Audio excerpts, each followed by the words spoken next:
key here is that we began to realize that the unusual nature of life is because life exists beyond what our senses tell us are the limits of life.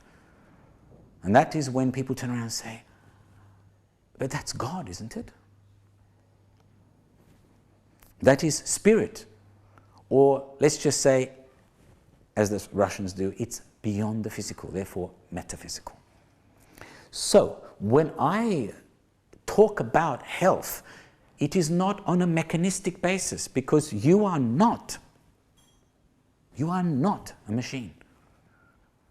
And until very recently, in fact, I believe still in this country, when they approach the concept of medicine, the body is still being looked at as a complex of systems, as if it were a machine. And clearly we're not. Simply that. There is a part of us that could be described that way.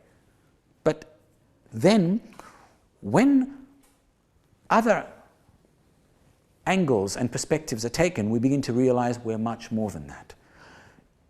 To choose to see the body as a composite of systems is like saying, I've got all of the parts and I put them together and there's the whole. But you see, the new whole is much more than the sum of the parts.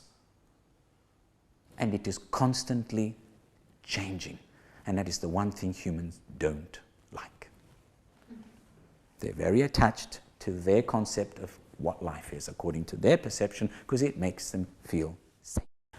There are many devices, there are many ways of looking at and understanding that we are not A, machine, B, a walking, talking robot, or C, an animal driven by survival. We're much more complex than that. But because society over many millennia, particularly in this part of the world, has decided this is what humans are, this is how they should behave, and this is what we want them to become, so that we can keep everything nicely controlled and in order.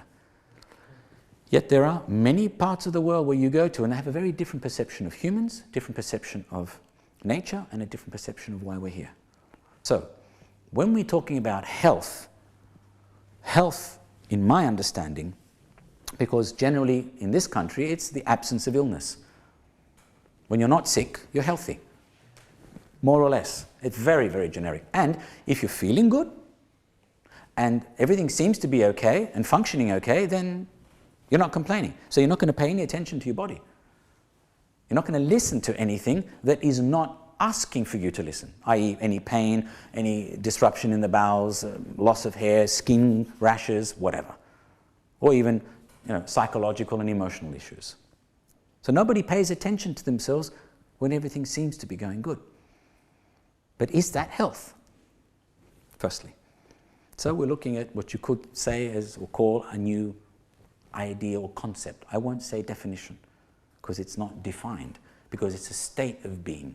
It is the result of, from my perspective, the alignment of your thoughts, your emotions, your intuition and instinct, your sensations, because this is the instinct directly through the sensations, and your non-critical, non-judgmental observer, all working together as a perfect symphony, creating wonderful music, being guided by the conductor, which is up there, your transpersonal self. When that alignment is there, your hearing, your sensing, your understanding, and your capacity to respond is heightened.